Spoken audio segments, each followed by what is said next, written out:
अस्सलाम वालेकुम। उम्मीद करते हैं आप सब खैरियत से होंगे। और आज मैं यहाँ आपको बनाना सिखाऊंगी बिहारी सीख कबाब मसाला। तो जिसके लिए सबसे पहले हम यहाँ ले लेंगे बेसन 1 कप। और यहाँ पर मैंने कढ़ाई में बेसन डाल दिया था ताकि मैं इसको हल्का सा भून लूँ। तब तक हमने इसको भूनना है जब तक ये कलर चेंज नहीं कर देता। बिल्कुल दम वाली आंच पे आपने इसको भूनना है।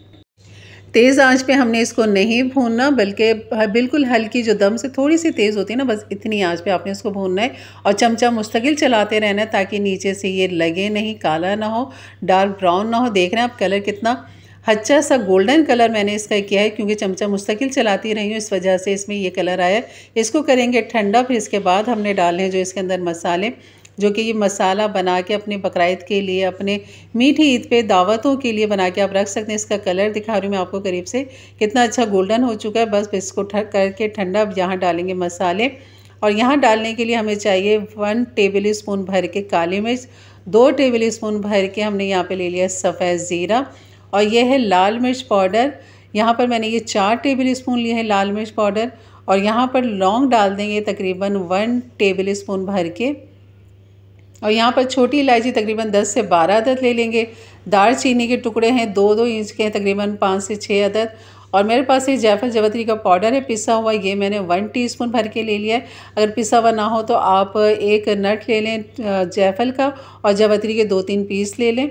और यहाँ पर जो है मैंने 1 टेबल स्पून भर के डाल दिया है नमक। बस इसको करेंगे मिक्स, और इसको हम जार में डाल के इसको पीस लें। कॉफ़ी ब्लेंडर के अंदर मैं पीसूँगी इसे।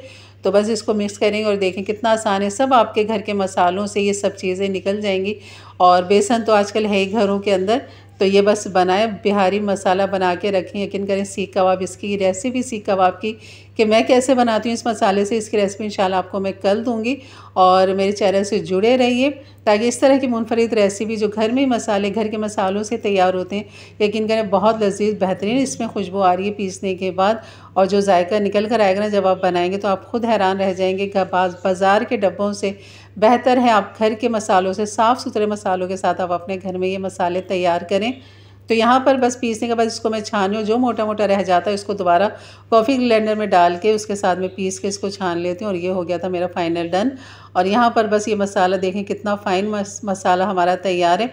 ये पाउडर आप बस इसको एक एयर टाइट जार के अंदर भर के रखें, या जिस तरह मैंने अभी पन्नी के अंदर मैं डालूँगी इसको मैं भर के रख लूँगी इस तरह। तो ये अच्छा खासा है। और कल की रेसिपी ज़रूर देखिएगा कि उसमें मैं बताऊंगी कितनी क्वांटिटी में आपने कितने कीमे के साथ कितना मसाला लेना है, और मज़ीद उसमें क्या क्या डालना है, किस तरह सीख कबाब बनाना है और किस तरह उसको फ्रोज़न करना है। फ्रोज़न का तरीका भी आपके साथ शेयर करूँगी। यकीनन वीडियो अच्छी लगी तो लाइक कर दीजिएगा। मेरे चैनल पर नए हैं तो ज़रूर सब्सक्राइब कर दीजिएगा। बेल के बटन को क्लिक कर दीजिएगा, ऑल के बटन को प्रेस कर दीजिएगा ताकि मेरी वीडियो की नोटिफिकेशन आपको मिलती रहे। तो यहाँ पर मैंने इस पर लिख के भी लगा दिया था बिहारी सीख कबाब मसाला। और यहाँ पर बस अब इसको इसमें पैक करूँगी, इसको एयर टाइट रबड़ के साथ इसको करके, और इसको मैं नीचे फ्रिज में रख दूँगी। तो ये साल भर भी ख़राब नहीं होगा, साल भर भी ख़राब नहीं होगा। मैं महीनों की, दिनों की बात नहीं करी, मैं साल की बात करी, ख़राब नहीं होगा।